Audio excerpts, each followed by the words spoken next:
Welcome back to Blast Guys Reviews. In this review, we're going to be taking a look at the G.I. Joe classified series, Copperhead. This is the leader of the Python Patrol. Here's the packaging that it comes in. Looks pretty good. I like the kind of a temple, nighttime scenery. Looks awesome. Decent artwork for the figure. There's this little bit of accessories you get. It's kind of weird. Alright, here's the back of the box. This is number 96 in the series. It's some pretty cool features. That Python Patrol logo looks fantastic. And that belt buckle looks amazing. The lack of accessories is the biggest thing I see so far, which is kind of disappointing. Here's the side of the packaging of Copperhead. Looks very cool. And the other side. Here's the top of the box. Here's the bottom of the box. Here's a look at the UPC if that helps you find this. These are Target exclusive figure, $24.99. Alright, here he is outside the packaging. This is the leader of the Python Patrol. This is actually technically the last of the Python Patrol OG characters. Of course, Hasbro can repaint any figure they want and make it a Target exclusive Python Patrol. But if you're really interested, like me, in just having the original 6 figures, they have now been all issued through Target. So let's go and start taking a look at the overall sculpt and articulation and aesthetics. And here is the head sculpt. It's a unhelmeted head sculpt. We have the yellow helmet with the black vents here on top and on the side. We have a type of mask over his face, maybe like a respirator, with a red hose and kind of connection there.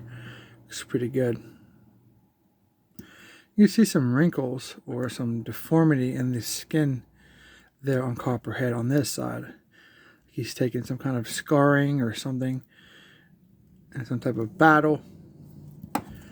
Here's the back of him, the top. You can see that this black piece goes all, it's like a rib piece goes across the top. He has a black neck. The head can move up and down, side to side, all the way around, and then back and forth. And then the neck is articulated all the way around. If you take off the head, it's really hard to articulate the neck without removing the head. For the upper body of the figure, he has a harness, black with some red paint. This pad is painted red. It goes over his shoulder to the upper part of his back, and as does the other side, which comes down and it kind of stops here. And then you have the red empty pistol case. It's pretty cool. He has the overall green shirt with the yellow line work, and then has a tank top over top. Then he has that very nice looking Python Patrol, either water tampoed on or painted on, however their process works. I started snickering because it's like, as we get down to the low body, if you kind of look at this, it's like it kind of has like a black bathing suit on, like a female bathing suit, one of those very wrestling kind of suits, I guess. But I think what happens here, he has the black tank top, and then for the lower body here, we have there's that very cool belt buckle. That's amazing. The skull type of tentacles maybe behind it, wire. But then he has these jockstrap steel panties, apparently because they have the rivets on them here or on the legs. And you can see how that comes around to the back side. It has the rivets here and across the top. So I don't know what's going on with that whole design. That's really the only aesthetic issue I have. I just think it stands out to me, and hopefully I didn't point it out and now it's going to stand out to you. He has a red knife case on his belt. This belt is separate from the belt with the skull belt buckle, so you can put it, I kind of like want to hang mine hanging down because I want to see my skull belt buckle, and it's kind of attached here at this side on the hip. But since we got away from that questionable aesthetic, his arms basically is a long sleeve shirt with the green and line work, and he has these little black bands that's actually movable or removable. Yep. So be careful of those and get lost. They seem to stay in position. as long as you don't, accidentally bump them too hard. Black gloves with the red pads looks great. Well, getting down to the lower body here, he has a large pistol case done in black. It's nice textures, very nice sculpting there. Nice mold. It opens up, obviously, to put a pistol in. That's pretty cool. The green pants with the interior rub pads between his legs here, ribbed. It kind of breaks when you kind of use the articulation. This has his black boots. Pretty cool. Overall, it gives the original aesthetic. Now, for the articulation on the arm, it rotates 360 up to a T pose on both arms. Very nice. Bicep swivel 360, double jointed elbows, hands. This one actually goes up and down like this, and then all the way around. Well, this one here has the same joints. Chest, like a hard ratchet. There. You hear that clicking. I don't like that myself. It freaks me out a little bit. It wears out over time is the biggest thing. I smoothed this belt up and out the way. Fantastic leg articulation, drop down hips. He can sit, and then he can do a split this way. I'll do that if that's something that's important to you. And before I go any further, I always forget about him. I don't know why. He should have, yep, he has the butterfly joints just under his pads here. And it seemed to function quite well. And there goes that band since I started messing with it. Did you see that fall? Cool. See this arm out of the way here. The lower legs, we have the thigh swivel 360, double jointed knees. You can see that pretty good. Like it. Boot cut. And feet do pivot down. They pivot up a little bit. Then you have that around the ankle rotation. This gives you that illusion of like a rocker. So yeah. So I mean, he has all the articulation. It seems to be pretty good range overall. So I have no problems with him yet. I think that wiggliness we've seen on some of our other figures are because of that ratcheting. So you have two clicks there, and there's that space between there. And that's what it's rocking back and forth to. That tab and then that tab, and that's what generates that. So that's why I don't like that. It's just quite irritating in my opinion. Alright, so let's take a look at his 4 little accessories. I mean, seriously. First off, this looks pretty awesome. This knife looks fantastic. Got some rust, or maybe blood stained there. Nice blood letter there. Curved handle in black. Looks very cool. See how well he holds it. The hands feel tolerance pretty nicely.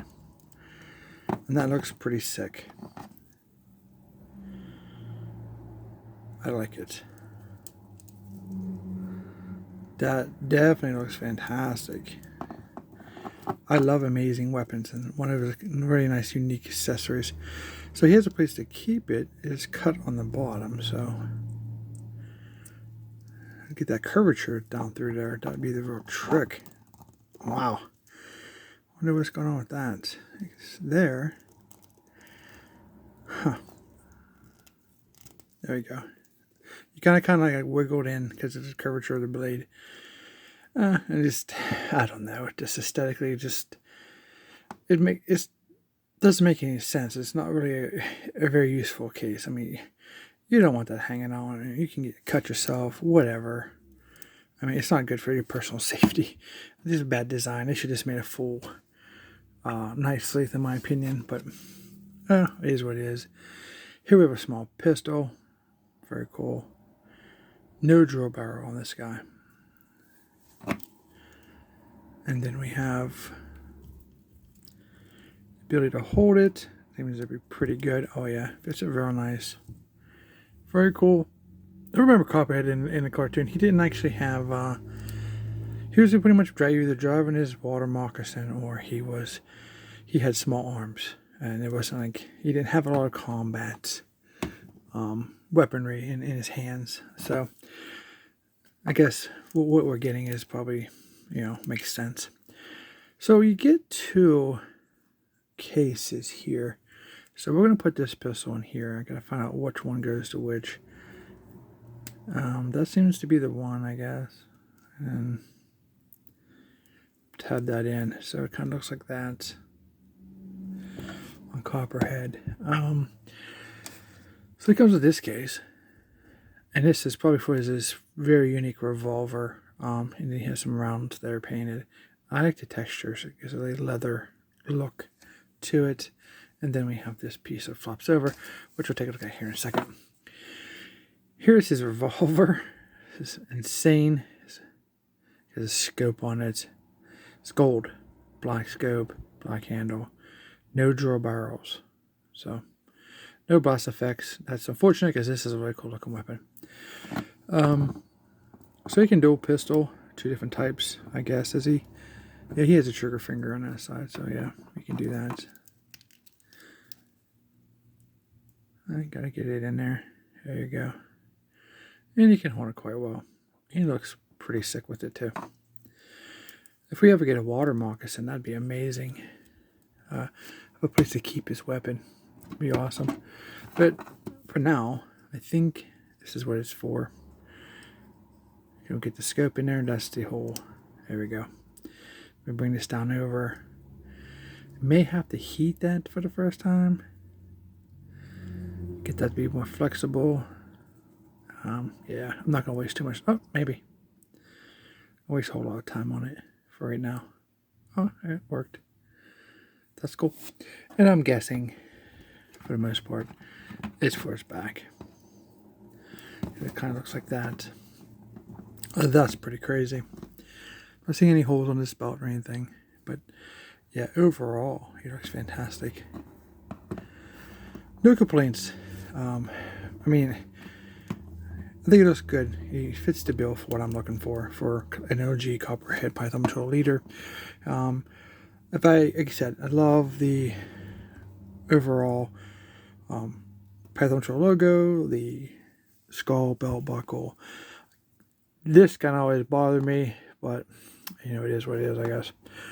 Other than that, the lack of accessories, maybe an assault rifle would have been nice, but I get it.